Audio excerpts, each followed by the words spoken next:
tears in my eyes now.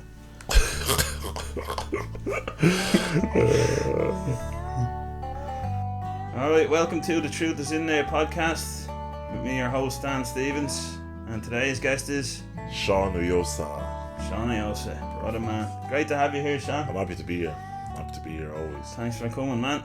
No problem. Be careful of that shark behind you there. You're not scared of sharks, are you? Nah. No? I'm actually not. Golden ones. Golden ones. To be They're honest. pure gold. Nah, that's a pretty one. Do you know what type of shark that is? Great white. Oh, that's a great white. Oh yeah. Oh man. A great gold. Yeah. There you go. The comedians. There you go. That was good. That's how jokes are made, my friends. Yeah, Shawn's a friend of mine from the Irish comedy scene. Got to know him about, I think it was pretty soon since I started. How long have you been doing stand-up? It will be 3 years in September, and it's now June. Nice one.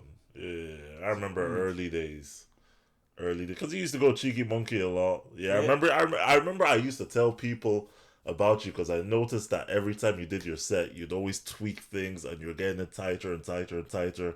So it's always you, Cormac Sinnott, and Patrick Conlon. I always remember, I was like, gosh, I remember seeing you guys and being like, these guys are getting like very good very quickly. Nice one, Shawn. There you go. It means a lot coming from yourself. I most recently saw you performing in the Comedy Vault. You headlined there a couple of weeks ago. Yeah. And I hadn't seen you in a while performing, but my God, it's just something. You're brilliant already, but you're after adding an extra gear or something. Thanks, man. It was like you were bleeding. It was like you had us. What would the word be? It was just like being under a spell or something. It was unbelievable. And even you were doing jokes that I'd heard you do before, but there was just something extra to them. So whatever that is, man, I don't know. Yeah. But I think that was just the case. You know, sometimes when you gig a lot in like a short span of time, you just get more, like, I don't know if it's comfortable, but you just know the rhythm a bit more. If you get, like, if I don't get gig, because I think that day I was gigging like maybe 3 days in a row. But if that was my first gig in a week, I probably would have been stumbling and bubbling. Yeah. Does that happen to you? Yeah. I think it's when, I mean, the ultimate example of that is when you've been at the Edinburgh Festival. I was there last year and did 30 odd gigs in a week or something like that.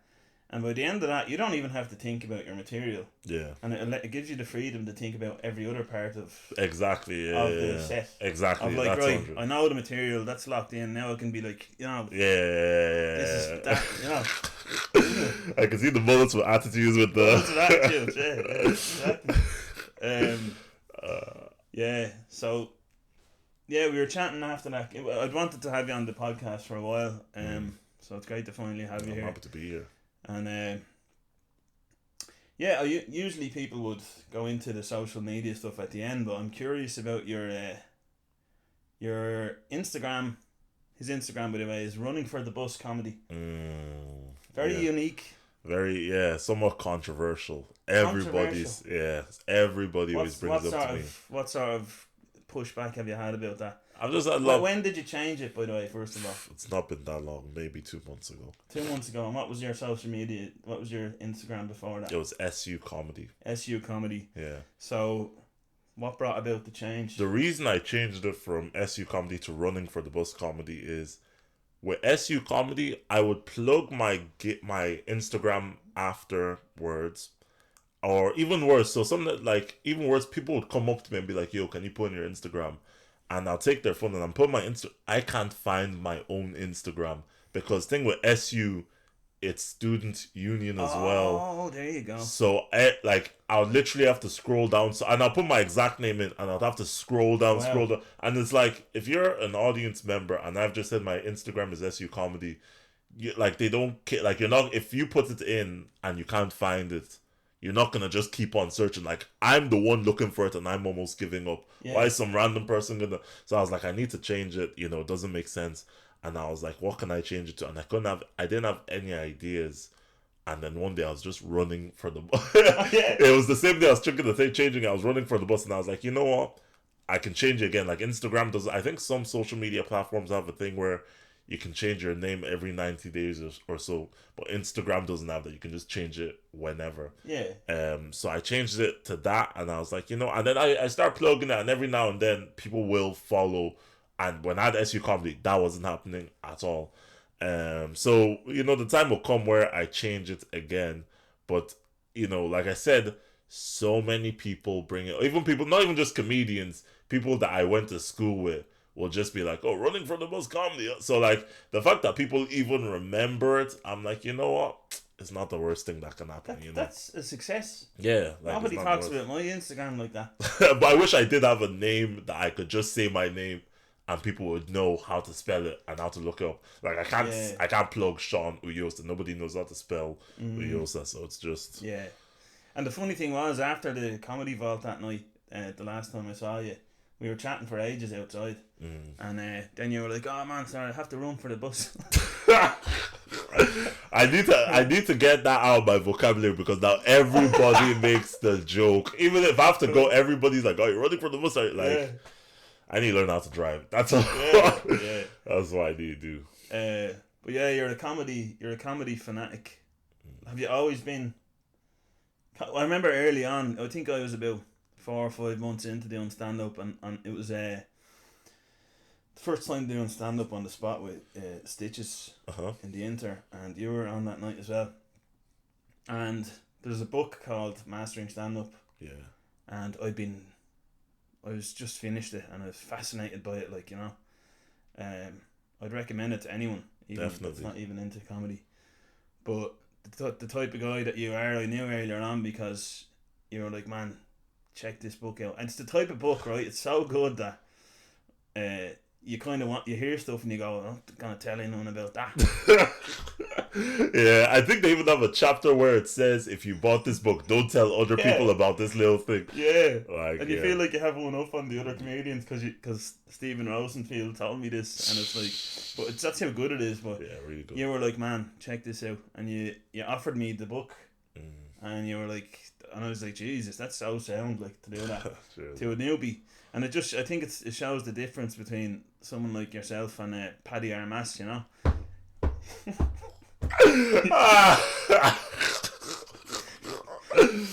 It's polar opposites, really. I don't even want to be anything close to Paddy Armas. He's a better man. He's a better man. Did he say here when he did the podcast? He'd steal the book off you. Yeah, he was like, "No, I love him. He's so honest, and he was like, I'm finished with it." He's like talking to these comedians that are 3 months in, and you get to like them, then they just disappear. And it's after talking to him, it only happens with him. But no, he's great. His episode is I'll put a link to his episode at the end of this. Very, very funny guy. But you've anytime I've enjoyed chatting to you. You kind of meet people now and then on the scene. Yeah. Around Dublin, and you've always been very helpful, and I love watching your comedy. I love your set too, man. Love hanging out. Yeah. You spend a lot of time in London, right? Yeah. Would you say that's your secondary comedy home? Yeah, I want to move there in the next year, hopefully. You want to? Yeah. Just go for. I love the London scene. It's very different to here.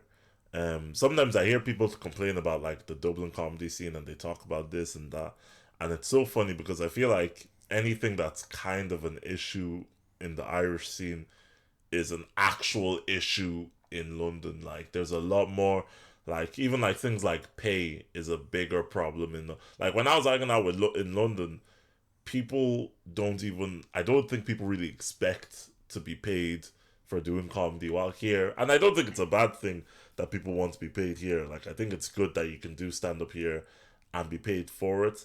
But I think the people who complain about pay here, if you were in London, it's like, the people don't even, people do comedy 6-7 years and are just doing it for the fun. And there's so many other things like that. Even like asshole bookers.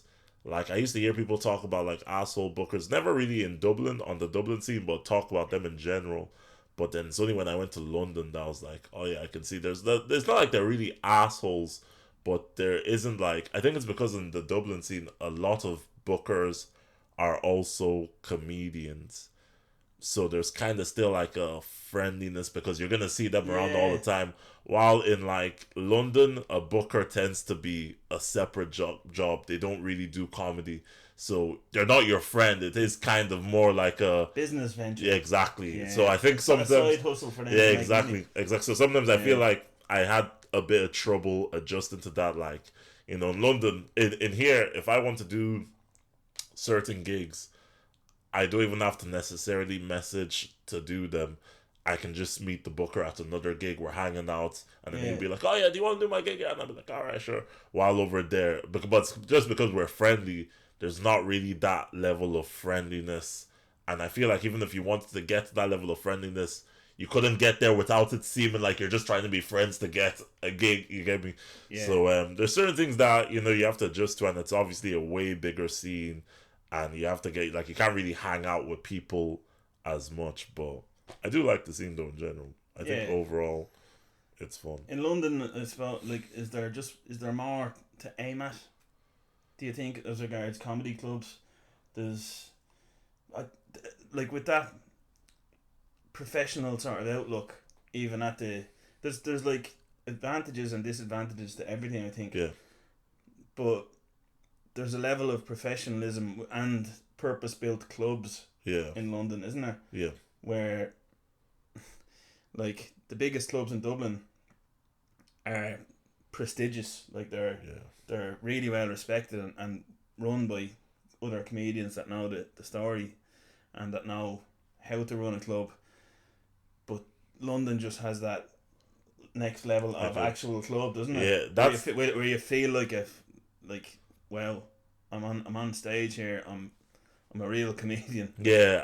You I think especially the culture, because I think the biggest thing that surprised me when I started going to the UK for gigs is the audience go to these comedy nights like it's a night out, as opposed to like in Dublin when you go to like the people in the audience tend to be tourists or people who are just walking around. Yeah. That they like you'd go to like some of the proper comedy clubs, and people are dressing up like looking night. It's almost like a nightclub. Like you're like, oh shit, people actually are like people really care Yeah. about going. Like to them, it's a big night out. They might have put it in the calendar a month ago to all go with their friends and all that. While here, it would be more of a spur of the moment. Like even when like sometimes I'll have friends text me like, oh, is there comedy I can go to in Dublin? And it's not like there's anything wrong with it, but it just feels like, oh, what am I gonna do? Like I've even had a friend tell me that they go to comedy when they're just like walking around and they don't have anything to do, and they're like, oh yeah, let's just go to a comedy night. While in the UK, it's more of an event, like especially the big clubs, like people dress up. They sit in the front row. They're engaged. They want to be a part of the show. Yeah. So those clubs are really really fun. Like I do like that. Opportunity wise, I think there's pros and cons. I think in some ways, depending on the type of comic you want to be, the Irish scene might be more for some people than the UK scene. Especially if you want to like in the Irish scene, there's more of a sense of community. Like the thing that blows my mind in the UK, yeah, is like you've been going around like 3 years, right? Yeah. And I've been going like 6. There are comics in the UK, like obviously me and you know each other, and I also don't think it would be possible for you and I to not know each other, considering we've been doing comedy for like at least 3 years together. Yeah. In the UK, I'll talk to a comedian and he's been going for 6 years, and I'll talk to another comedian and he's been going for 6 years. They've never heard of each other. Wow. And they both gig on the scene. They gig regularly enough, never gig together. And I think it's just because the scene is so big and so vast, and it's a bit harder to like double and triple up, I think, in my opinion, than it would be over here, because you can just run from place to place. And then when you run to one place, you're gonna hang out with comedians. Comedians might go to this bar or something like that. You get a tiny bit less of that there. So people today talk about the Dublin scene being clicky. I feel like the UK scene is a lot clickier. Like there's a lot more friend groups. There's a lot more, I think, distance between comedians. Some comedians, in that they're not like as close as almost every, like a comedian in Ireland can do 3 gigs and I'll probably see them just because somebody's posted them on their Instagram story or the gig is posted about them. While that wouldn't, the amount of new people coming through in London, it's just so much. And then you have international acts. Even like when you did the Kill Tony thing, I was reading subreddits where people were talking about the gig, and they were saying that there was like no London or UK comics on the show, that they pulled out the hat, that was all like international comedians. I think it was, yeah. It was South African, Australian, Northern Irish. Yeah. Yeah, it was mainly, I don't know, if maybe there was one. Exactly. If even. Yeah, like that's wild. While that wouldn't happen, I don't know if that would happen in Ireland, because I'm assuming those guys all flew in from. But the thing is, I feel like, thing with the UK, comedians could have flown in and gotten that opportunity, but that could also just be the scene. Yeah. Because you would get people who go to the UK just for the opportunity. So you don't even know if it was just like touring comedians or whatever. On the Kill Tony thing. Yeah. Kill Tony, by the way, is it's a comedy podcast. I think I was at the 10-year anniversary of it. Comedy podcast is a new concept, you know. Yeah, I guess you could call this a comedy podcast, but it's a live in a comedy club podcast where Tony Hinchcliffe, he founded it in, I think, the Comedy Store in LA 10 years ago or so. There was like 7 or 8 people at the shows. There's a desk with him and his producer and a guest. They have a sign-up sheet before it. Comedians sign up, they get called to the stage, and they do 1 minute of comedy, and then they get grilled for like 7 or 8 minutes, interviewed by Tony, and it's just grown massively to the point where got a Netflix special. It's on Netflix now. It's based in Austin, Texas now. They moved to the Comedy Mothership, where the club that Joe Rogan opened, and now they've done it in the O2 Arena in London, and it was just last week. What date is it? So it was just on the 7th of June, the Saturday night, and I think they sold 12 or 13,000 tickets out of a possible 20,000, so it didn't quite sell out. But yeah, that's what Shawn was just referring to. The by the way, the sign up thing was mental. It was at the guest services area of the O2 Arena, and massive amount of comedians. I met Rob Moriarty there, and he was saying that 500 signed up. Damn. I don't think it was between 300 and 500, I'd say. Yeah. And throughout the show, they pulled 12 names out of the bucket altogether. Yeah, that's crazy. And yeah, not one of them was local, I think. Which maybe that defeats the purpose of the show. You know what honest, I mean? Yeah. Doesn't it? Yeah. I guess it's. I don't know how much did they go to anywhere else outside of America? Like, did they go to do a show in Manchester or anything? I don't think they did. Or was it just that one show in London? Yeah. I'd say it was a test show, and they didn't. There was no William Montgomery. He's like the star of the show. They have regulars on it, like just for the. I thought Ricky Gervais was gonna guest host. That's what I thought. Yeah, because they had like a picture up saying mystery or something. Yeah. But some people were saying that they think the episode is even gonna be aired. I wouldn't be surprised, because right from the start the audience were hostile. Yeah.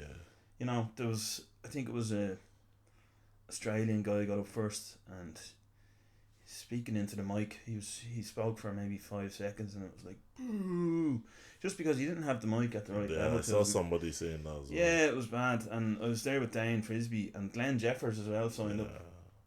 3 of us signed up, and it was just, I'm gonna get Dane on to talk about it, and Glenn as well. I've never experienced anything like the stress of. So they put all the comedians that signed up into the one section. Yeah. And the stress of when he pulls his name from the bucket, and you see his hand going into it, and he gives it to the girl, and even just thinking about it now, and you're sitting there looking, and it's like she comes up the steps, and they use one line of steps, and then they'll pick out whoever from the row where you're sitting. So once she's coming up the steps, and she doesn't stop, I was up like about, I don't know, 15 or 20 rows, and a girl comes out behind her then with a whiteboard with the name on it, and you're just waiting for the whiteboard to appear, you know, and it's just like, absolutely. Sitting beside Dane, you know, and you were just, no, I know exactly what 2 hours of that. Yeah. Like, I wish they had just like pull all the names out, and So then you know. so you can enjoy the show. True. But it was just... To be honest, I wonder why they don't do that. Yeah, because that's actually a good idea. In that, like, instead of making people wait, and then if you don't get pulled out, you know, some people might just want to go home. There probably is some kind of like proper reason why they don't just pre-pull everything and everyone knows and everyone can just know whether to rely. Because I think some of the reasons why people do bad is because they're nervous. But if you knew like even an hour ago that you're going to be on, you can prepare yourself more. But isn't it where like well, or you could become more nervous. True, that's true. We were talking about that, like if I knew, I'd say the longer, it depends on the type of person you are, but the longer you know, the worse it could make you. You could just be I think for me anyway, the less time I have to think about something. That is true. At the same time, that is true. Yeah. Like, but I'll never know. But sure, it was like the 10th bucket pull, and the show wasn't going well, and the audience wasn't happy, and I was like, at this stage, just what am I gonna do? Like, like in fairness, I was wearing my Johnny Cash t-shirt, so I had that behind me. Yeah. That gives me like special powers or something, you know. But it probably wouldn't have in that case. But I was thinking I'll just go up and be like, I think they'd pull like 9 names, and I was like, right, I'll go up and be like, come on, you know. And then the next name got pulled, and he went up and he went, come on, and just nothing. We couldn't get them going. And then there was a fight in the audience. Yeah, I saw it was like 20 people fight or something on the a guy. Well, I was reading the subreddit on about it to see what was happening, and a guy, I think, said he apologized for the fight. He said he was involved, and it was basically that like these assholes were throwing stuff, and they threw something at a woman in front of him. So he confronted them, and he was asking for footage because he was asking if one of them had a weapon or something, because he had like lacerations on his face. Oh wow. So he was like asking if anybody had video evidence or some stuff like that. I can't remember if he said that they got arrested or not. I think they were cleared out fairly quick. I remember looking up. It was in like a little corporate box section. I think they were in. It was a bad little kerfuffle. Yeah, that's mad. One thing I like about that show, the most annoying thing about doing stand-up is when like people who don't know anything about stand-up ask you how long you're doing, and you're like, oh, I'm doing like 10-15 minutes, and they're like, 10-15, that's annoying, man. I thought you'd be up there for hours and hours and hours. Like, people always think that, like, even when I say 5 minutes, 10 minutes, 7 minutes, they always act like that's such a little amount of time. Kill Tony is so good for showing them how long just 1 minute of stand-up is, especially if it's not going well. Because if this is 1 minute and people are struggling to make it through, and you're feeling how long a minute is, imagine 7 minutes of somebody not being able to. So like, I feel like the time that stand-up is at, when if you don't know anything about it, I can understand why you're like, oh, 7 minutes is nothing. But if you were on that stage for 7 minutes, it's a long 7 minutes. But another thing as well I noticed, there was this sort of, what's the word caste system comes into my head. It's probably the wrong word, but when we were in line signing up, there was like she was like an American bulldog, you know. She's like, anybody, you better have a good minute or else go home, you know. She was like trying to whittle down the amount of people signing up, kind of. And she's like, if you don't have a minute, if you're this is your first time, really think about what you're doing here, you know. She was like, obviously with the crew, and she was like trying to basically scare people out of the queue. And then there was this thing of, she's like, anyone who's been doing it over a year, put your hands up. So we had to put our hands up. Anybody less than a year, come to the front. And then she questioned them. She was like, why are you doing this? What's your reason for signing up? And all this. And then there was kind of it kind of started a thing of, it felt like there was animosity between the people doing it longer and the people who were just, that were there. You know? And then it got me thinking about, like, you are doing it 6 years, right? You could have done a lot more gigs than someone doing it 10 years. I know time is important, but I'm doing it 3 years and worked really hard at it. But I could have done more gigs and worked harder than someone doing it 10 years. I get. They could have been doing 1 gig a year.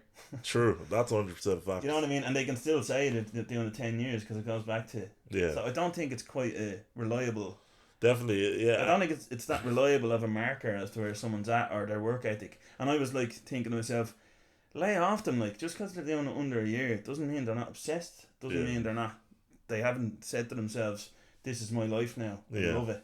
Yeah. Like, and they're just trying to do the same as we all are. So I was like, not a fan of that sort Yeah, of 100. I go division. 100%. You're right. Like I think it's just maybe I don't even know.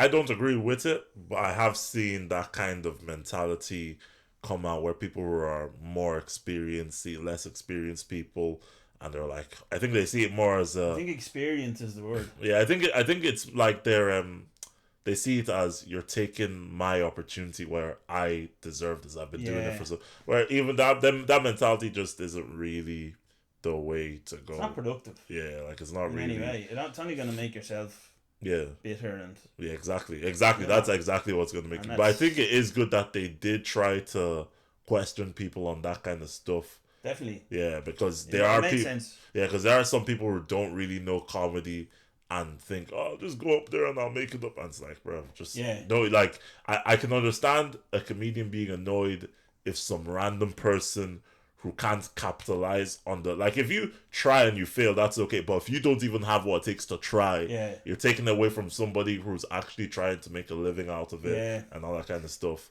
So I think the comedy fans that were there as well, they had a good sense of who were the people that were serious about it and who weren't, and it maybe got them a bit offside. You know, I look forward to seeing the episode on YouTube if it does come out, but it's getting a lot of bad press. Yeah. Other things about London. What's the bus system like? The bus. What's the bus system like? It's hilarious. No, but one of the things that scares me about London, not scares me, but it puts me off. Like for example, I would see Florida, west coast of Florida mainly, Orlando area as my kind of second home of comedy, and I like it because I do have to rent a car when I'm there, but other than that, accommodation is cheap. Everything's spread out. It's quite a eclectic mix of you can go into Orlando downtown and still not like it's still kind of spread out. It's very relaxed. It suits my kind of. I was able to camp there, you know, Yeah. in a primitive camping place. Yeah. Be kind of at one with the swamp. Really? Yeah, I was. Bro, are you not scared? Don't they have alligators in Florida or my? Is it alligators they have in Florida? Even scared of me. Really? It was Alligators everywhere. Did I swear to God, if you're in Florida, say longer than 2 weeks, alligators just become like it's like seeing a fox or a cat or a dog running around. so Get used to them. So when you were swamping, when you were out in the swamp camping, were you seeing them like? No, I didn't see any on the campsite. There's a water moccasins. So you're Snakes. Oh shit! Really? Yeah. Fudge. But one of them like was sunbathing outside my tent one morning, and I walk out and he scuttled off. But They're afraid of us. More than those afraid of alligators, I don't know, man. I feel like but alligators, they're not as aggressive as crocodiles. As I think crocodiles, crocodiles are more aggressive. Yeah. yeah. But alligators, like They're like ourselves, though. You know, the more hungry they are, the more aggressive. yeah, Like yeah. us, you know. Yeah, but you never know when they're hungry. They're hangry. They're hungry. Yeah, they just get hangry. Maybe like it's a cross species thing, hanger, you know. Yeah. Well, If they're full, they're happy out. They're just like, cool, do whatever you just want. chilling. My belly's full. But now, if they're hungry, like people get hungry. Some people get hungry and start wars. You know what I mean? It's all created by. Yeah. So like alligators are just they get a bit snappy when they're hungry. A bit snappy. Talk about biting off somebody's leg here. A bit snappy. It's hilarious. Yeah, I don't know. It's I had an alligator on the show there. Don't know if you've seen it. Crocodile. Did you see it? That's me guest. What? I had an AI alligator on. I might delete it. I thought it was gonna be. I thought it was gonna be a great episode. Nobody what? It's the lowest viewed episode. People don't like AI, man. That's hilarious. They don't like it. Oh, I thought AI. people would be like, yeah. I was interviewing an AI fella, like not a. You can get the Grok app. And you're able to like ask it questions, and you can put a man or a woman's voice on it, and you can put it in different modes. And I was like, that'll be good fun to do that. Nobody's watching it, man. Nobody likes it. Yeah, it's interesting. AI You can't be a good human, you know what I mean? Like I said, humans, this is way better the conversation than with the... Yeah, I get you. AI's gone taking like, it's PR. I don't know if it's PR, but people haven't been rocking with AI as much. When it first came out, there was a lot of buzz, but now it's like people have turned on it a bit. In that, like, even when I watch videos, if a video is AI, you'll just see everybody in the comments saying, "Boo, this is AI." This is like, and when they started making shark videos, that's when I started getting. I was like, "That's a disgrace." Great white shark breaching from the water and stuff. Oh, they used to do. They're doing it with AI now and trying to fool people, and it's just. That's kind of I think that's the scary part of it, and that's why people are turning on it. In that, especially if you want to watch like I love animals. If I want to watch a nature documentary, just show me the animals. I don't want to be tricked, because that's not an animal. Like, exactly. Why are you fooling me and all that kind of stuff? Like, I think it's more respectful to actually put in the effort to try to record them in their natural environment than all that kind of stuff. Yeah, that's maybe why people didn't like it. That's like I have the alligator lamp, you know. Well, I think that's funny though, the alligator episode. I might bring him back. That's hilarious. Give him another chance. That's so funny. I think there's a general fatigue. Like I think people are generally getting tired of being addicted to technology. Yeah. I think I'm hoping that society and people are turning a corner where it's like, hold on a minute. We're living on our screens here. Yeah. And you see it all the time, and it happens to me, except I just do it in private. I'm always on my phone. Yeah. You know, and then I go out for a walk, or I go out into the city, and you say the word zombie, it's a bit harsh, I think, but people are completely reliant on their phones, both to get around, which is fine. It's just like a map. It's like having a map sometimes. But people use their phones, and this is... It's probably spoken about on a lot of self-help podcasts and stuff. But people need to fill every little piece of boredom in their mind. That's what I was going to say. And they don't have any... It's like it takes up the space that they used to have for connecting with people. Yeah. You know what I mean? That's what I was going to say to you, because... It makes me sad. You know? Yeah, because what I was going to say is, this is my personal theory. Actually, I haven't said it before, but something I've always thought. I think when we look back at, like, artists from before, like, I mean, like... Jim Carrey, Eddie Murphy, Andy Kaufman, and all them kind of sorts. They're all seen as like legendary comedians. Even Michael Jackson and Prince and all that, they're seen as legendary performers and creatives. I think that when I think about the last 15 years, I don't think even Dave Chappelle, they all came up in that like 90s, 80s era before technology really came in. I think that the reason it's going to be so hard to get talents of that level is because those guys had time to actually just think, while now nobody really is even thinking like that. Like nobody, like even sometimes I'll just think to myself, I'm like, yo, could I just leave my house and go to the shops without bringing my phone to just listen to music? Because that's how people come up with things. Like, you're meant to be bored to be creative. Like, you can't just, like, when I lived in Nigeria, I didn't use my phone as much when I lived in Nigeria. It's only when I came to Ireland. And what's it called? In my spare time, I used to do a lot of writing. I used to just come up with like random stories and just spend hours writing. And that's what I did for fun. But I wouldn't do that now. Like, if I was bored, I'll just put on Disney Plus or Netflix or go on my phone or some shit. And I actually think it's bad. I think it's actually bringing people backwards instead of like... Absolutely. People can feel that, I think. They know it deep down. But it's like it's just... It's like an addiction. It's such an addiction, yeah. And I think what you say about the old creatives, the legends... Yeah. They did have a lot more time to think, but they were also around a society full of thinking people. True. And unique people. Yeah, that's the problem. People don't even think anymore. They just say whatever people are saying on their phone. A lot of people are just going along with. Like, that's why sometimes there's some people where I'll just call them the algorithm. Like, you're not even the real person. You're just the algorithm. Whatever your phone is telling you is the opinion you're going to follow. And that's why I think it's a shame. Good old Al. Yeah.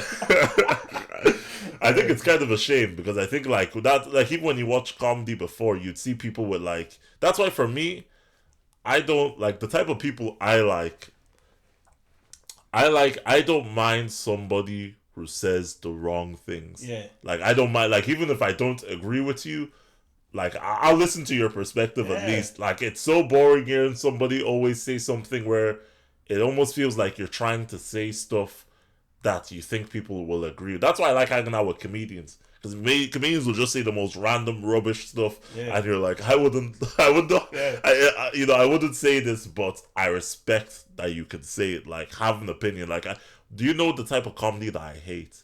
What? This comedy pisses me off. I hate when I'm watching a comedian do a set, and all the applause breaks in their set is just them pandering to the audience or saying popular or like, it's not even like, they tend to not even be punchlines. They're just saying stuff that people agree with, and the people are clapping, and I'm like, bruv, just give a unique like, even if, like, say something edgy, like, it doesn't even have to be edgy, just say something that, like, people aren't saying or that people have never thought about. Well, something that you've come up with yourself. Yeah, something original. exactly. Yeah, I know. It's people's originality is slowly being eroded. Yeah, and it's like, I think we're the generation, and maybe the generation after us, hopefully not, but that just has the sort of, it's such a wasted amount of originality facts. being taken by technology, you know, by phones and by everything that you get fed, and you're programmed to think that way. Then, you know, exactly, because they read what it starts off with, looking for stuff you're interested in, you know. Yeah.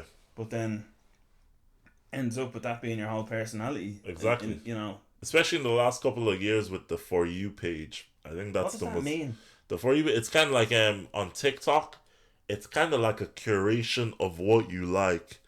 But what I've realized with those types of things, and Instagram it like has them as well now. Like, before, Instagram just used to be like mainly what you followed. But have you ever seen those posts where sometimes it's like suggested for you or recommended for you?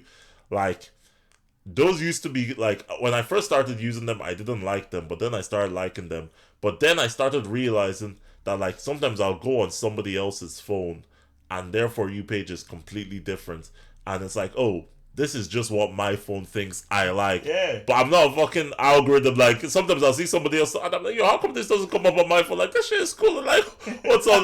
do you get what I mean? Like, it's just like, I feel like sometimes I'm just like, even like my girlfriend, sometimes she'll be scrolling through her phone and the stuff she's getting, I didn't even know existed on the internet until we started. So I feel like, in a way, the internet was kind of meant to bring people together, but I feel like it's actually going to bring people more apart, because everybody's just getting this feed of, this is exactly who you are, this is exactly what I'm going to show you, and everyone's getting that, and it's just making people a bit more focused on themselves. Because if your phone is only showing you one type of way of living, you're going to think that's the only way to live, and that your opinions are the only opinions that matter, because your feed is just a bunch of people telling you the exact same opinion. Yeah. So I think it's a bad path to go down. Yeah, that's why I think it's one of the reasons why comedy appeals to me so much. Yeah. Is because if you're performing at a show, or just even at a show, you get to have 2 or 3 hours where you're not worried about the phone at all. You're watching people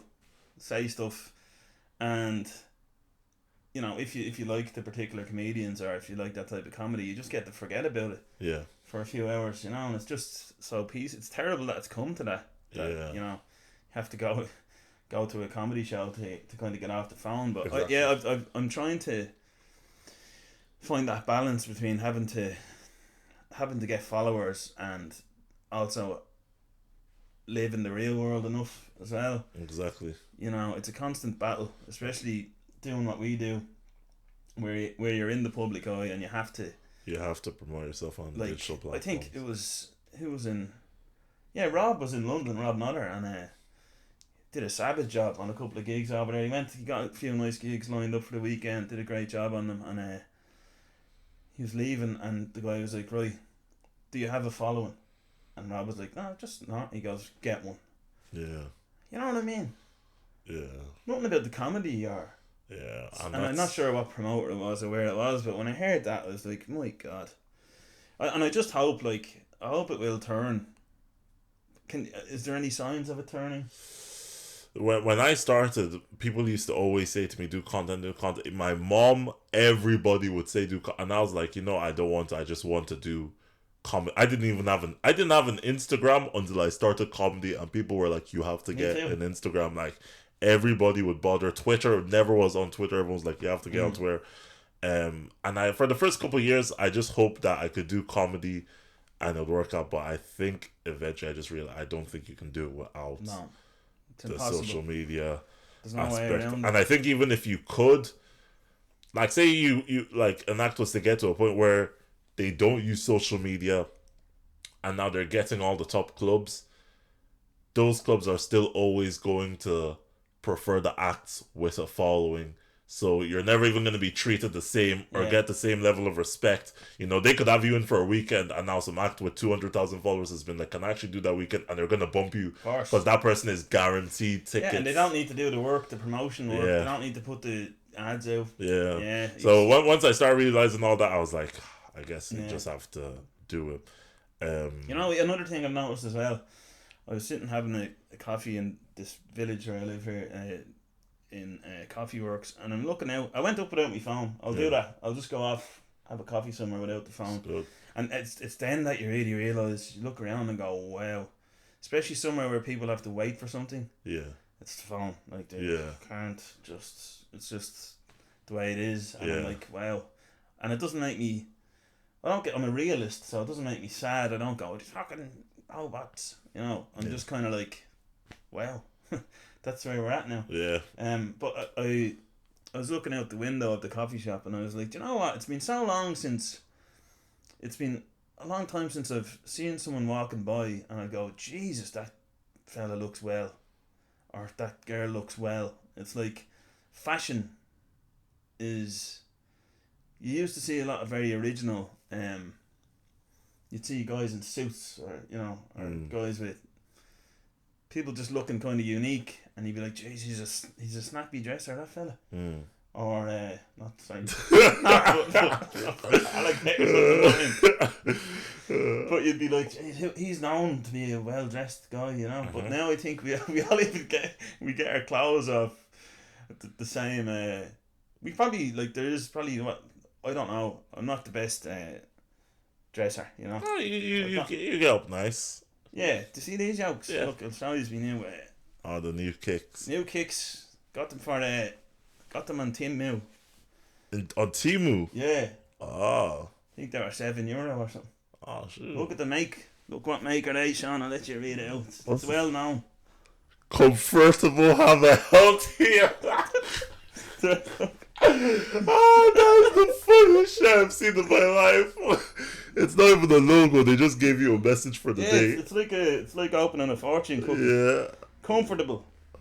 Have a healthy life. Have a healthy life. Yeah. That is hilarious. I think if I tried to run in them, I'd be barefoot by the time I got home. It's like, but they're like, you can't. I like when they're bright white because you can't really see anything, you know. Yeah, I get what you mean. But they're very bad. I think they were really? €7, maybe 9. Are they comfy? No. Pretty comfy. This is the first time I've worn them. If they're comfy, it's not Well, bad. I got a few different kind of t-shirts and jeans. Jeans are too small. But I got for the MWA show. Oh yeah. But it's just so cheap, and it's just the way.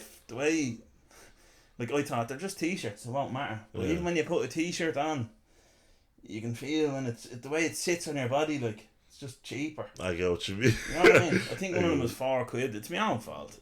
Ordering t-shirts off Temu, you know. The only reason I don't use Temu is just because their ads are too much. Like, I've been trying to, I don't know, it's not like I even have a problem with the ad, it's just that I think Temu's the only, brand where I feel like I could watch a video and get 2 Temu ads in one video, while I wouldn't get it, so I try to just not look it up, and sometimes I want to go on the website, but I feel like the first time I got introduced to Temu, I was living at my cousin's house in London, and he just said Temu to me. I never got an ad before, but he just brought it up to me, and Temu was just all over my phone, and I was like, I need to get away from these people. But I see that they do cool stuff. My mom bought this oil sieve, which is the coolest thing that we've ever had, and she was like, oh, she got it from Temu, and I was like, fudge, I really want to go look at that. I keep on saying fudge because I don't know if I can curse on this podcast. Alright, but what's it called? Or maybe, I don't know, is YouTube strict with that? I don't know, to be honest. No, they'd be alright. Yeah, but yeah, I would like to go on them more. It's just their ads are just wild. Well, they henpeck you, don't they? Yeah. Like you go on their website and then they're just bombarding you like with stuff. I just delete. I don't know. I think I blocked the notifications. Oh, the notification. Yeah. Where is Temu based? China. Oh, it's China. Absolutely, as China as it gets today. Sweatshops. I've seen the. That's why I don't know if everything's they're sweatshops. I mean, it's just people picking, really fast picking stuff out of the line. I think you can see footage of it on YouTube or whatever. Yeah. Yeah. One thing we briefly talked about actually. But you mentioned for how long did you live in Nigeria before you moved to Ireland? By the way. I'm gonna save that for my story. That's part of my story. That's part of my story for later on. It. Even when I brought it up, I was like, yeah. Well, that's for the story. And another thing we talked about, I was saying I'd been a bit unwell when we met last week, and I thought it might have been a water container I used. Oh yeah. And then you said, you were saying that, you mentioned that, is it Nigerian people or just is it yourself? You've always used water filters, or is that like a thing that runs in your family or in your from? So I don't know. I wanted to ask you more about it. It's not like I wouldn't say it's really. I don't know if it's an African thing in general, because I would only really be around Nigerians.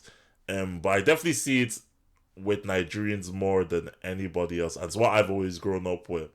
Is water. I think they're called water dispensers. So like, it's not like I have anything against It's not like I have anything against drinking tap water.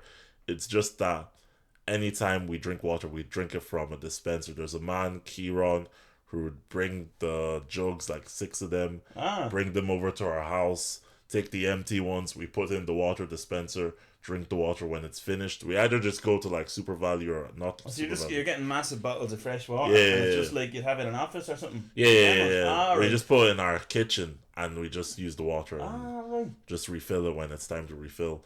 And I've branded water, like is it Caraquil? I think it's Caraquil. Oh, something like that. Yeah, it's Caraquil. Right. So I've known, like, it's what I always grew up on. So I didn't even know, even like when I was in Nigeria, I think it might just be like after we talked about it, I started thinking about why it would be. I think it's just because if like my parents and most Nigerian adults wouldn't have been born in Ireland, they would have lived in Nigeria and then moved here. I don't think they would trust the water as much as... That's what I was going to get at. Yeah, I don't think... Is it a generational thing where it's like there's just a lack of trust in water sources? Yeah, I think that's what it would be. In that, like, in Nigeria, like when I lived in Nigeria, everybody would use a water dispenser. And there would be running water, but you wouldn't drink it because, like here, there's probably a lot more, like, rules and all that kind of stuff. But, you know, like, you wouldn't really just go around drinking water if you had the opportunity to not do that. Because even, like, it doesn't happen here. Like, I told you that we have a guy who will deliver the water balls. Yeah. In the shops in Nigeria, you can just go and buy them in the street. Like, you don't have to have someone order it to your house. You can just drive down and get them. It's just the way it's done. Yeah. No tap water system. Yeah. I tell you, I don't trust tap water either, and it's not for any sort of crazy reason. It's just that there's no one cleaning them pipes. Yeah. And plus, I'm an electrician by trade, and I've seen plumbers not the most hygienic. Yeah, I get what you mean. That it'll definitely I'm getting a dig in at the plumbers because they can't respond. No, there's a rivalry. Oh, really? Electricians and plumbers have really? a bit of a rivalry. Really? Did you not know that? No, I didn't know that. Explain it. Man, yeah. But what's the rivalry about? Like, what's the beef? Well, I mean, you know, pipe work and cables. Plumbers running their pipe work. Electricians running their cables. There's only so much room in the ceiling. You know what I mean? I get what you mean. I don't know. It's maybe it's not like I don't know what it all comes down to, but to me anyway, it's like who has the bragging rights over, who has the bragging rights over which is a more dangerous job.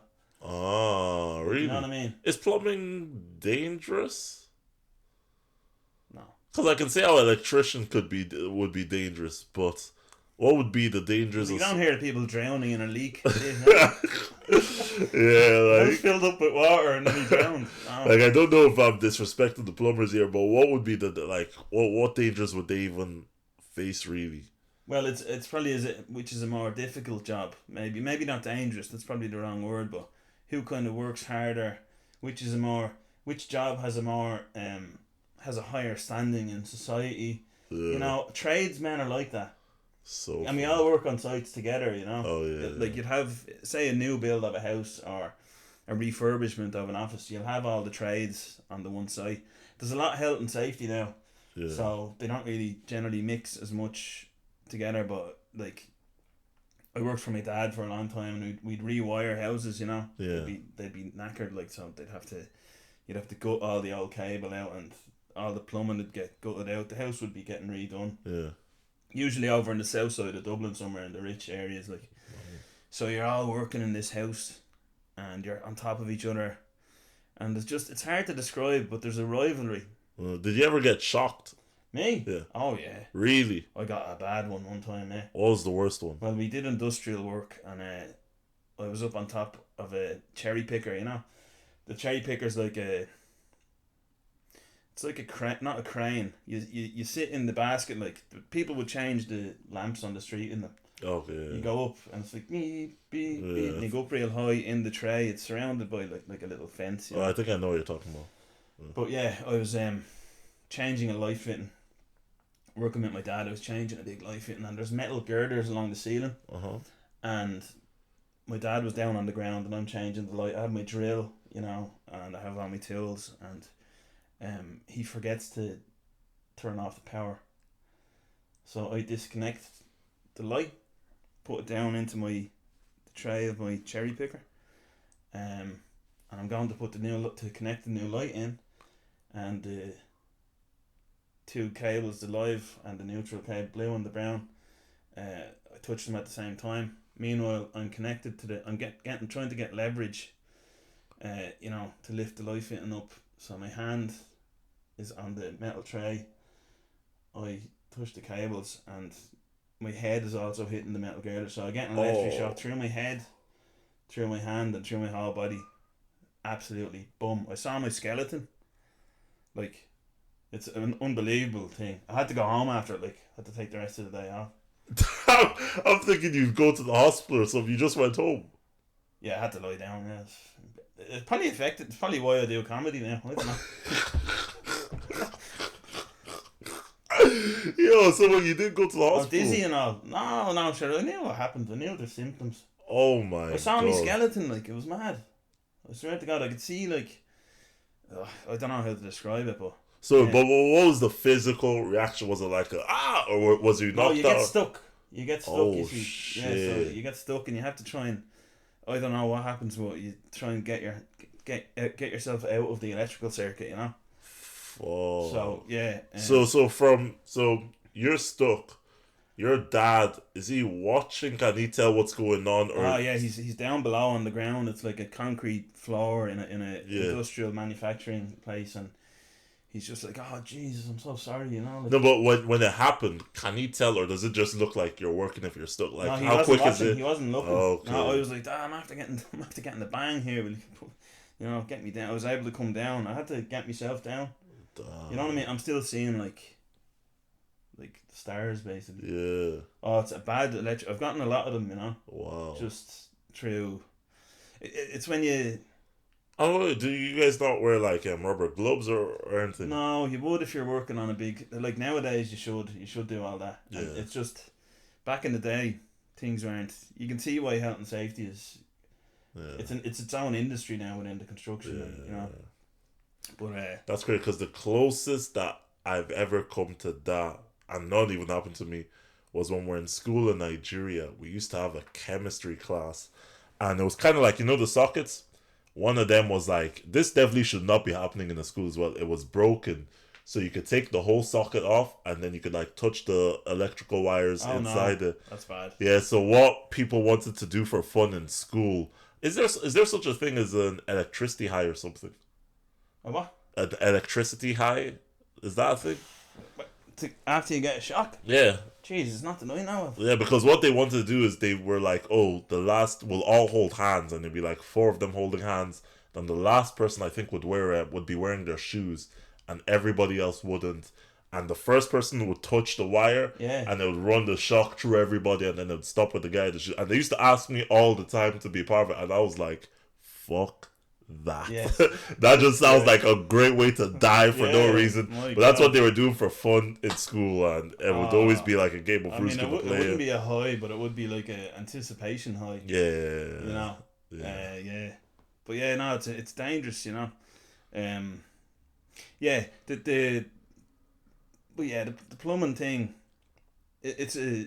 so working in maintenance, like looking after offices and stuff, a plumbing issue needs to be responded to more quickly, usually, because the water will destroy you. You know, if an electrical circuit gets broken, you can't really see it. Yeah. Or something has gone wrong, but plumbing is, they have to get there quicker, I think, you know, so a place doesn't get destroyed with water.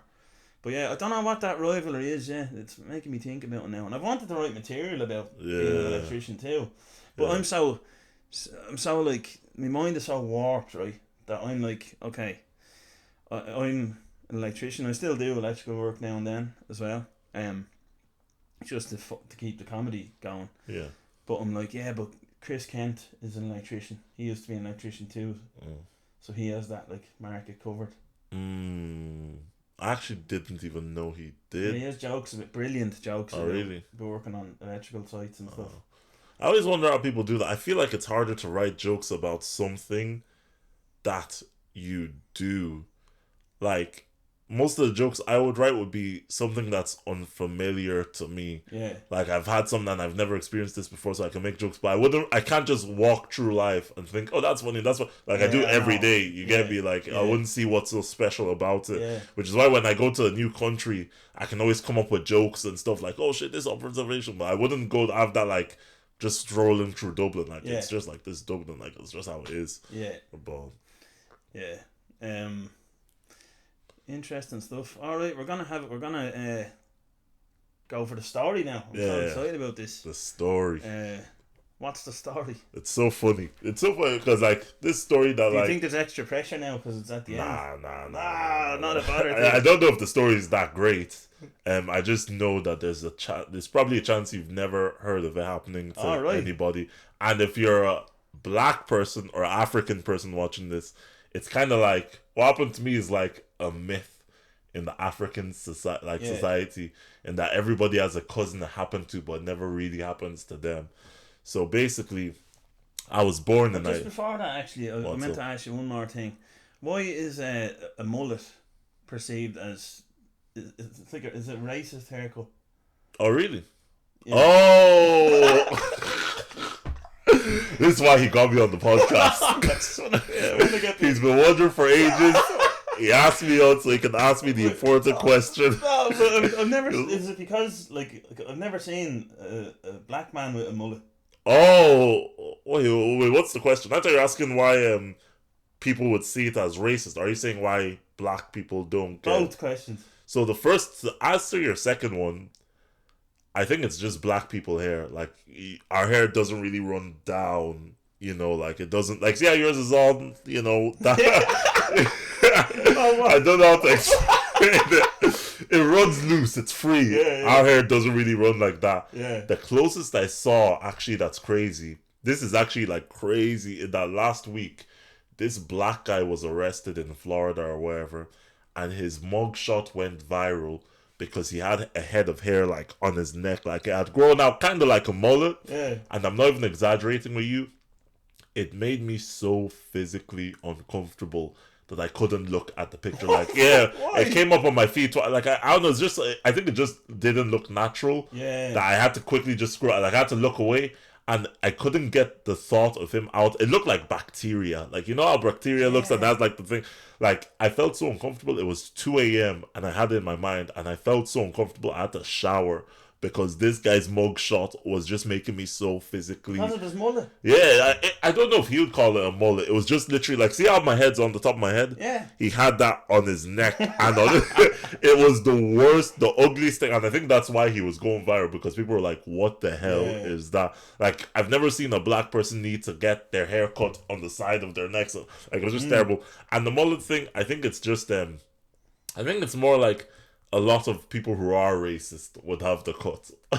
Not saying you're a great man, but I think I think the ones that are and that go on TV, so they've kind of made it a stereotype. But then I don't. It's kind of like It's true though. I think that is a true stereotype. It's just weird though. Yeah, I think it's the same with like have you seen those like sunglasses, but they're like the orange tinted ones, and you can't really like see the person's eyes. I think it's the same with those. Like, they're a stereotype of, if you were to see someone wearing that, you're like, oh shit, that person might be, but it doesn't necessarily mean it's just because a lot of people who would be are like that. All right, listeners and viewers, you heard it here first. Don't wear them glasses. Nah, it's definitely one of them ones, but I like a mullet. I think it looks good. Thanks, Shawn. I like your mullet. You rock a mullet really well. Thank you. It's great. Yeah. There is a black kind of mullet though, now that I think about it. It's just not a very popular haircut. I can't remember what it's called. It is ugly as hell though. Is it? Yeah, it's kind of like a black people mullet.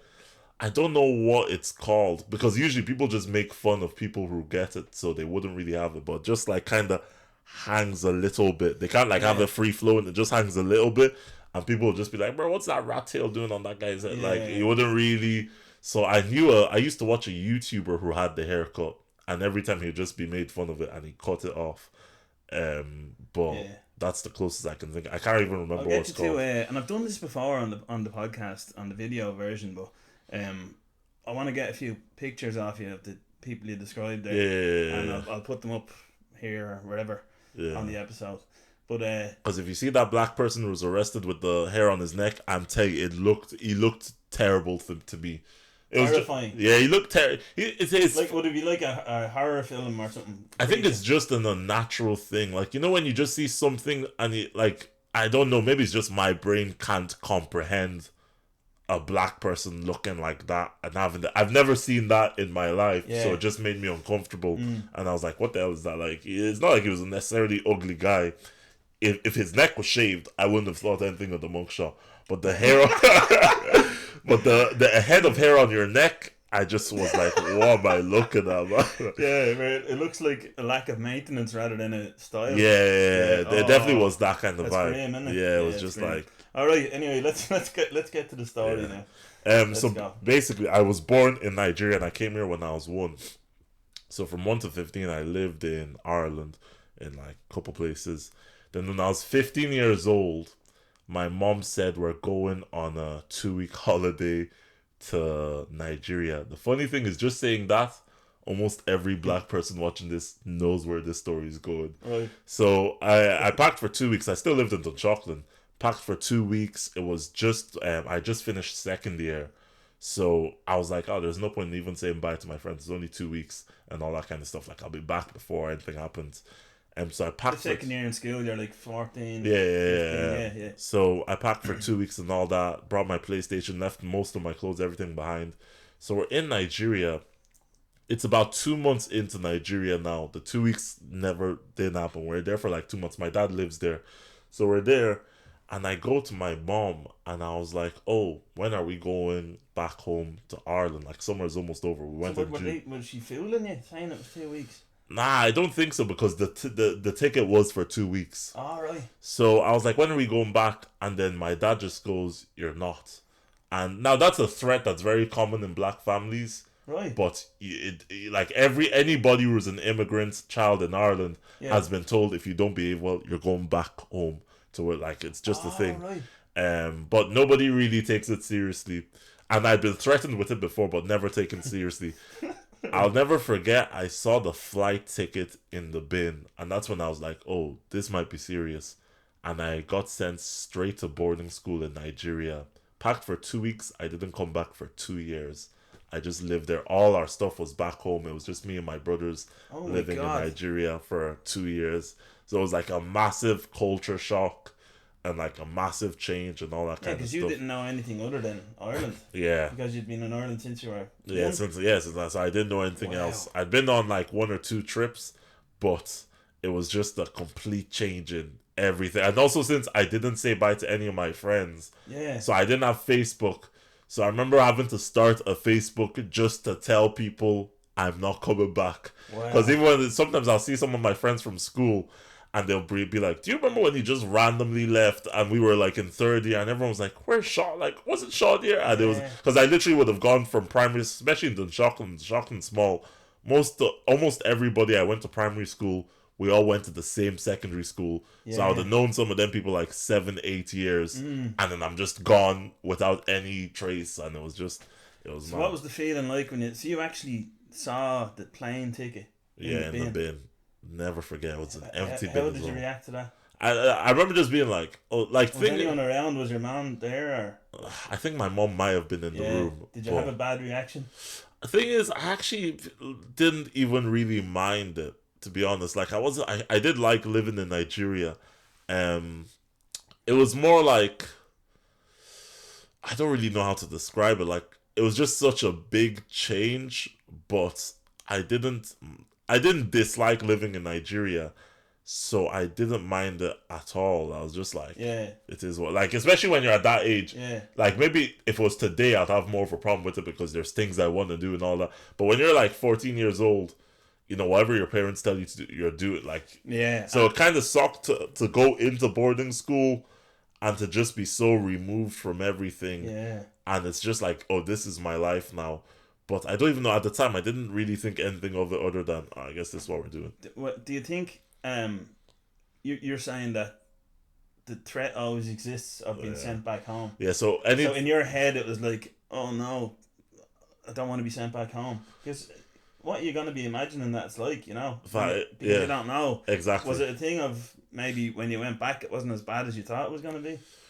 I think when we went, it's been used as a threat. That would exactly make you think it's terrible. Yeah, I think it's more like when it's said, it's more a recalibrating of, in a way, because like it's a thing where if any black person kind of misbehaves, like, not a black person, any like child of an immigrant like misbehaves, like any ethnic minority, it's like, I'm gonna send you back home, because the logic is that, and it's not even logic, it's true, people are allowed to get away with a lot more in Ireland than you would be in Nigeria, which means that, like, if you were a naughty child, you could get away with a lot more, which means you can be naughtier.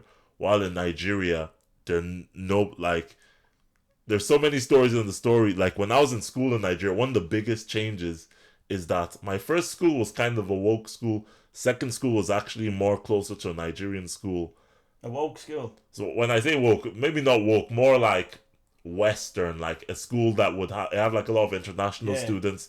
It wasn't that word woke has different meanings, doesn't it? Yeah. Would you say woke to progressiveness? Yeah, I'll say progressive. Yeah, you're right. I'd say it's a progressive school. It gets used as a pejorative sometimes. Woke, doesn't it? Like, it started off as being like woke. No, they're aware of what's going on. So would you say it was just a general awake to Western? Things? It was more like actually funny story. The president of my first school in Nigeria was an Irish man named Shawn. So he used to be in the school. He'd tell people to dress up nice and all that kind of stuff. Then he'd go to Ireland. Then he'd come back, and it was just like a thing. Cool. But so it was kind of like weird, because I remember being interviewed to get into the school, and we're like, "Oh, I'm Shawn. Oh, you're from Ireland. I'm from what the? I was the same thing in Nigeria. Like, what's going on?" Like, it was a bit wild. But my second school was more like you would get in a Nigerian school, and this is what I mean when they say like, "Oh, I'll send you back." In my second school, hitting the child was permitted. No, the first school was the boarding school. This one also did boarding school, but I didn't do boarding school. I was just a day student. I just used to go back and forth. So teachers hitting the students was permitted. So that's why they say like, I'll send you back, because if you're misbehaving here, the teachers can give you detention. But if that doesn't work on you, if you go back to Nigeria, maybe getting your ass, because the way they did it in Nigeria as well was crazy. Like what they would do, I'm not even exaggerating. They would, so in those schools in Nigeria, it would kind of be like primary school and secondary school is one school, but the schools would be smaller. Okay. Like my class was considered a big class, and it would have been like 22 people. The year above me was only like 9 people, and it was like 8 girls, 1 boy. So Right. it's a smaller school. When somebody was getting like beaten, they would call a school assembly. They would get the whole school, like 200 students, and they'd put a table on the stage. They would call the student who's misbehaved, bend him over the table, get like I think it was a candy cane or a bamboo stick, and whip his ass Jesus. in front of 200 people. So it'd be a case where like some of the people's friends would be crying and feeling bad, but then the kids would love an asshole. They would be whooping and hollering. Like it was some real like gladiators in Rome kind of thing, where the students get beaten on stage and a bunch of kids are laughing, but then all the people who are a bit older are like, yo, this kind of man, like this, that's my friend. Like, I mean, it was like that in schools in Ireland as well. If there was, I suppose it's a different scenario, but it would be like when you hear two lads are gonna fight, it's like fight, yeah, fight. exactly. That would be like an ass whooping. So it's a spectacle. Like, it was more. So the fact that they would call the school assembly, it was like a full, like it's not like the school assembly was planned. It's like we're meant to be in class, but forget class for a second. Everyone come, somebody's getting whooped. And it used to be like, I was never really supportive of it, but it used to be, it's just a lot more, like, especially if you're a child that isn't behaving, it's a place to be disciplined more. Yeah. So I didn't dislike Nigeria though. I thought it was fun. I'm happy. Like I think even being there led me to doing stand up in a way because I didn't have any creative. It's influenced your material, hasn't it? You have it through your material. It's very interesting. There's a line from one of your jokes that always sticks in my head, and I always laugh every time you say it. And I think I might be wrong, but I think it's about that time that you were back in Nigeria that me and my brother are just there with Gucci hats and good vibes. Yeah, that's actually the most. I think that's the line that speaks about that experience the most. Because like I said, whenever I tell people the story, they always think that I was suffering or having a good time. So like when the audience laugh when I say that, I don't know if they're laughing because they think I'm joking or exaggerating about having a good time in Nigeria. But I actually did genuinely have fun. You know, like I never saw it as like, it's a funny mental image, I think, you know? Yeah. Two lads just, you know. Yeah, like I had a really, really good time in Nigeria. Like I did influence my stand-up in that, like, since like I feel like sometimes it can be hard to know, like I said, like I didn't have as much access to my phone. Netflix was in Nigeria, my dad wouldn't let me have it. And at the time, like my phone, I didn't really care about, but the Netflix thing, I wanted to watch stuff and all that kind of stuff. Well, I mean, yeah, so it's 10 years ago? You're 24 now. Yeah. So I mean, technology is very much taking hold. Yeah, exactly. So globally at this time. Yeah, exactly. So like it was one of them ones where I wanted to be there, and I wanted to watch stuff. But I'm happy he didn't, because I feel like since I didn't have anything, I could spend a lot more time writing and all that. But I also wanted to chase things creatively. But there's no way to chase things creatively. Like, even if I went to Nigeria right now, I don't even know how I'll do stand-up. Like, there's no real... most people who are living there, it's like, be a doctor, be a lawyer, be an engineer. Like, you're not told to have creative... like, chase things creatively. So when I came back, I was like, now that I'm here again, I'm not gonna take the piss and just, like, chill. I'm actually gonna try go after what I want. So I started off learning how to do screenwriting, which led me down to finding comedy. And I was like, I'm gonna take this opportunity, because if I was in Nigeria and I wanted to do stand-up comedy, I'd be looking at Ireland and being like, shit, if I was in Ireland, I'd be able to do this properly and all that. So that's why when I came back, I actually really tried to, focus and try it, like, do my best. It gave you a new sense of perspective. Exactly, yeah, exactly. That's the word. Because if I'd never gone to Nigeria, I don't think I would take comedy as seriously now. I think even if I saw how to do it, I would just be like, oh, that's something I will do.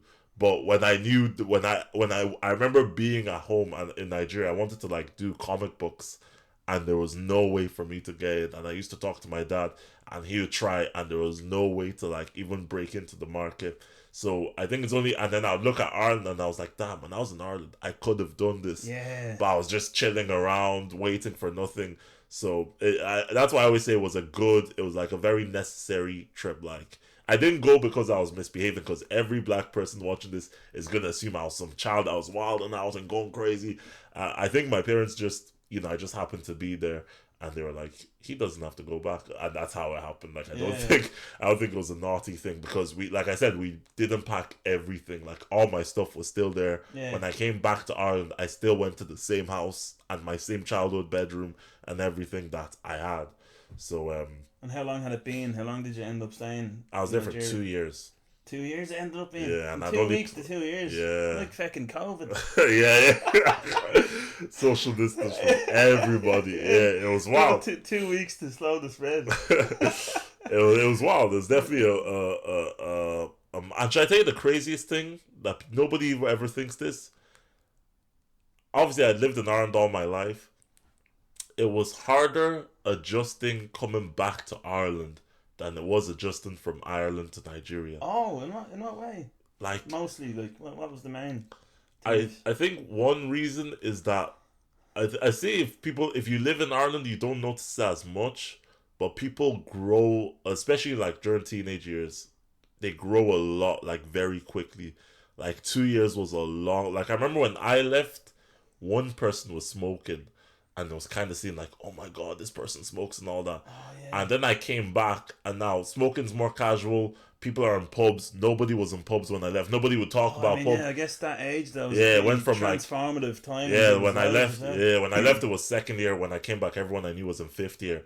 Everybody's drinking. Children to adults. Yeah, everybody's like in pubs. I remember going into a pub for the first time, and obviously, if you've grown up in Ireland, you've like grown up with everybody to being into pubs.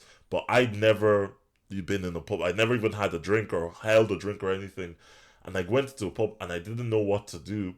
And I had headphones in, and I put my headphones in. So I'm hanging out with my friends with headphones in. And my friend's like, what the fuck is wrong with you? Take out your headphones, man. What's wrong with you? Won't like you're in. And I was like, oh, like I just didn't know how to behave. So there was a lot of like discomfort and not really knowing what to do. And then there's like in Nigeria, there's this thing called Pidgin language. It's like Pidgin English. It's like broken English. Is that Pidgin? Yeah. Wow, that's there you go. That's cultural. Exactly. Stuff. The mullet doesn't mean everything. There you go. Exactly. You're actually putting on for the mullets right now. The man behind the mullet. Pidgin. Exactly. What's it called? But I used to speak a lot of that in Nigeria, and it's just Give us an example of it there. Can you? What would be? Is it? I've never heard someone speaking that. It would just be like, it's really weird to say. I haven't spoken it in years, so I've actually noticed I'm not as good as it now.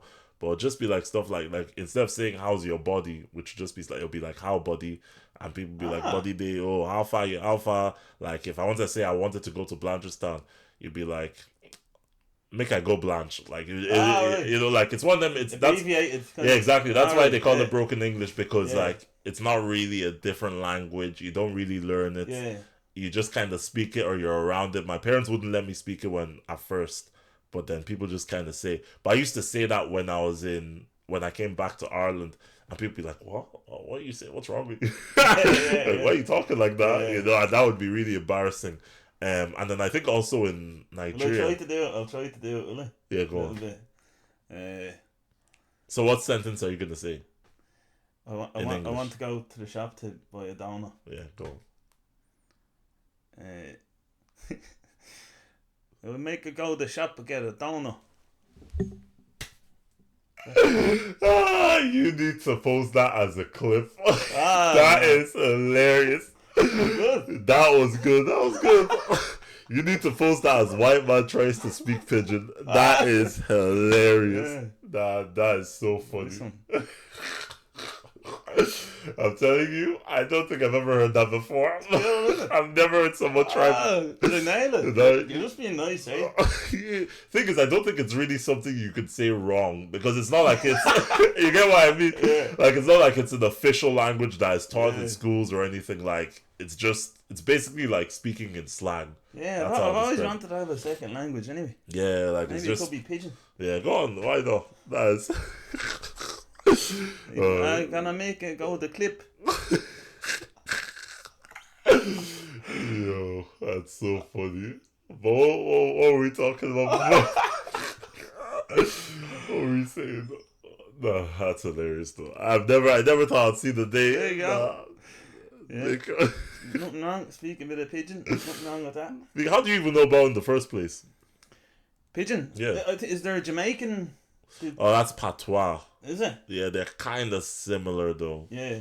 Like I didn't know. Where did I read the word? I don't know. I have a good vocabulary. Yeah. And sometimes I don't know where I heard stuff, but yeah, I get you. and I read a bit, but not that much. But Pidgin English, I'm not sure.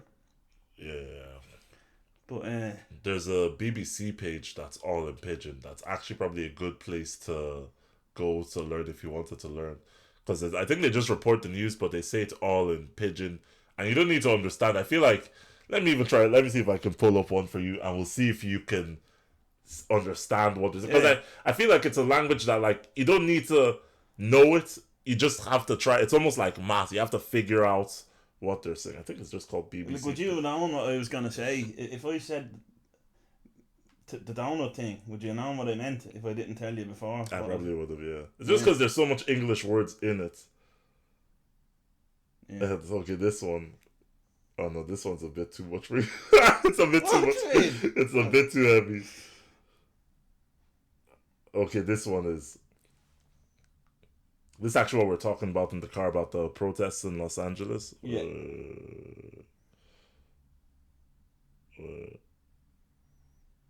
No, that's too easy.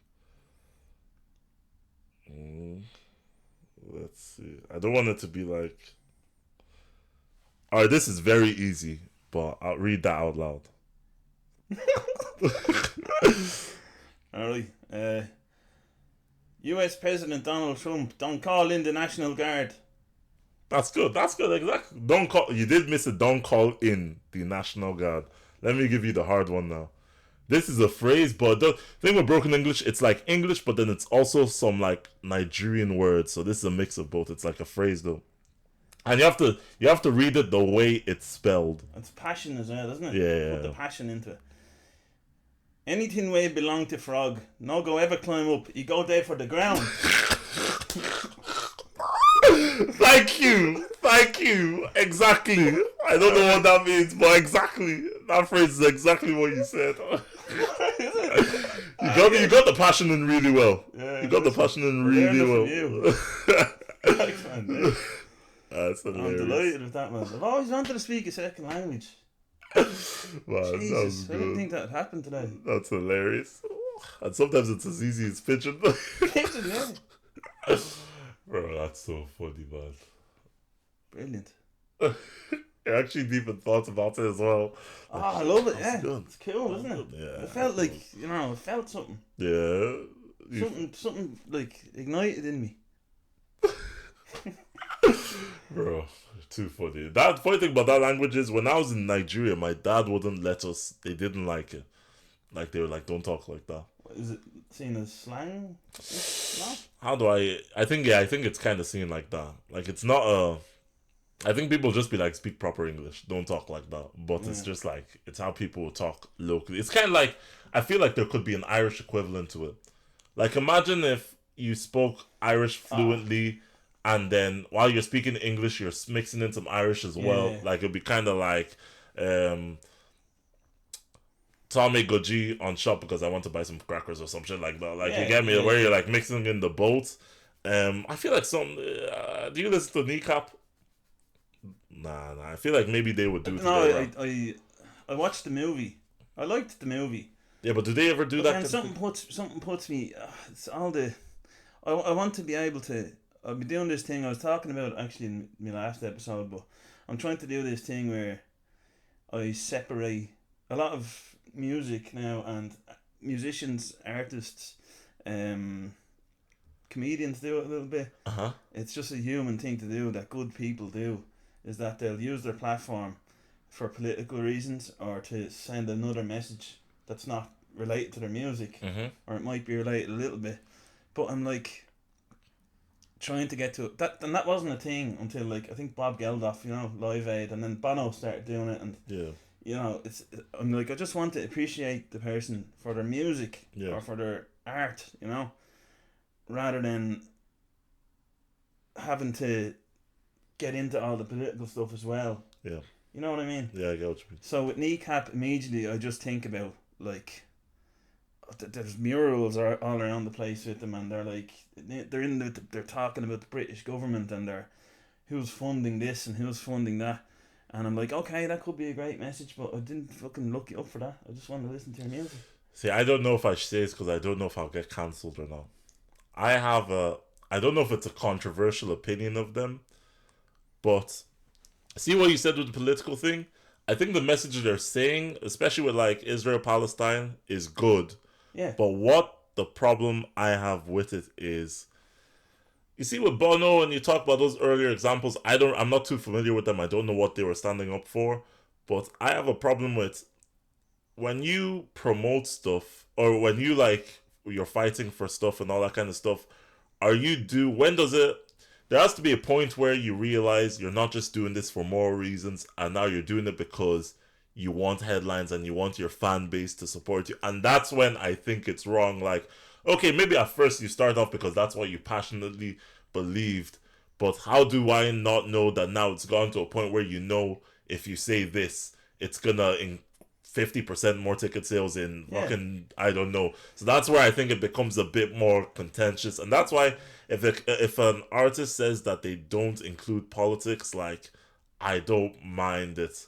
Like, because I think it's a sticky one. Like, and also, especially with them, I think they got in a lot of trouble recently, and then they started backtracking on some stuff, and it's like, I don't know what to believe now, because like, once they started canceling your shows, now some of the things you were saying out loud, you're now like, okay, maybe exactly, I didn't mean all that. Like, it's just, it's just confusing. Like, so imagine it was the other way around, and it was like,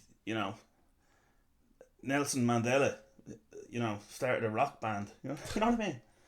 Or like Martin Luther King became a jazz musician. I think that's actually a good, fair point. Yeah, because the thing with you either be an activist or be an artist. I don't know. Maybe that's a bit too. I think it's more like with it, like you said, especially with like Kneecap, like, I'm not really their biggest fan, but the people I hear talking about Kneecap, I always hear them talking more about the activism than the music. Like, I don't really hear people talking about their songs. You just hear about what they talk about. That's what I mean. And that's exactly why I'm like, I'm like, is this just a promotional tactic? Like, what are you actually trying to go for here? That's why even the example with the Nelson Mandela, it sounds funny, but those guys are big for activism and all that. Why are you selling music? Like, it kind of seems like you're capitalizing on you doing a good thing. Yes. So I don't understand. So it's a sticky one. Yeah. It kind of. Have you ever watched The Last Dance, the Michael Jordan documentary? Yeah. In it, Michael Jordan has a story where he was being hated on because he lives in North Carolina. The person who was running for state attorney or whatever was I think he was running for Senate, was a racist, and he was white. There was a black person running for the same Senate position, and they were saying Michael Jordan should give approval to the black guy so he can win over the white guy because the white guy is a racist.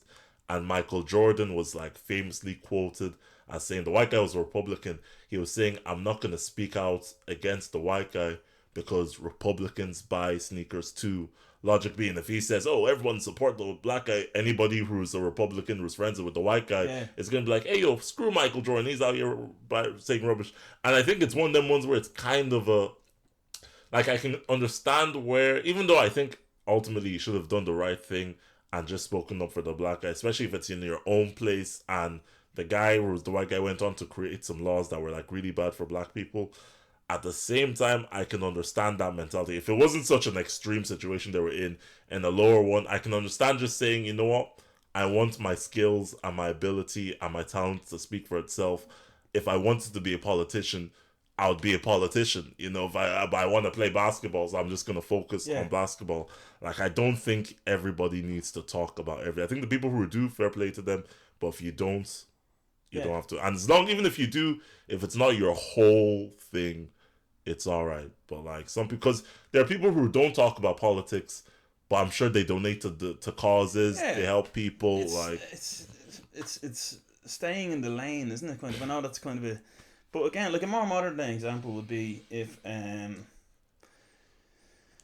Greta Thunberg released a song. Yeah, like, and it would get slated to what. That would be hilarious though. I would listen to it. But people would be like, "You stick to the fucking. Yeah, That's not your, you know." Exactly. So, yeah, I don't know. It's just another example of, and then obviously we're almost afraid to talk about it because people will look at it and go, "No, you have to use your platform to."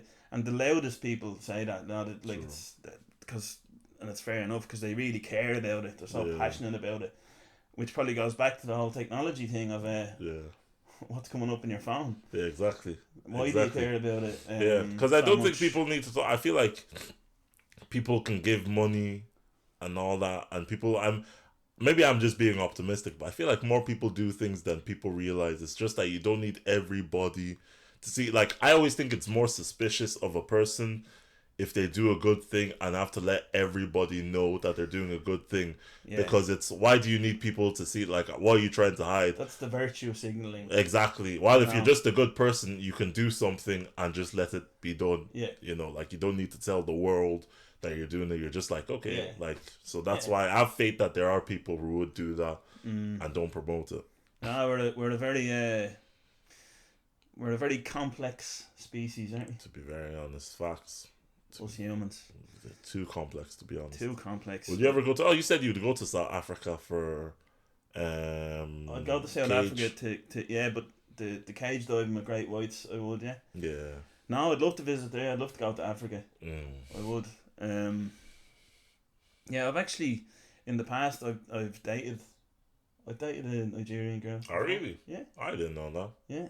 Yeah. A while ago, like a good few years ago, but she was sound. Lovely girl. Is that where you got the pigeon from? I couldn't be telling you that. That is hilarious. No, they're gonna tell you that now. Keep it a man of the secret.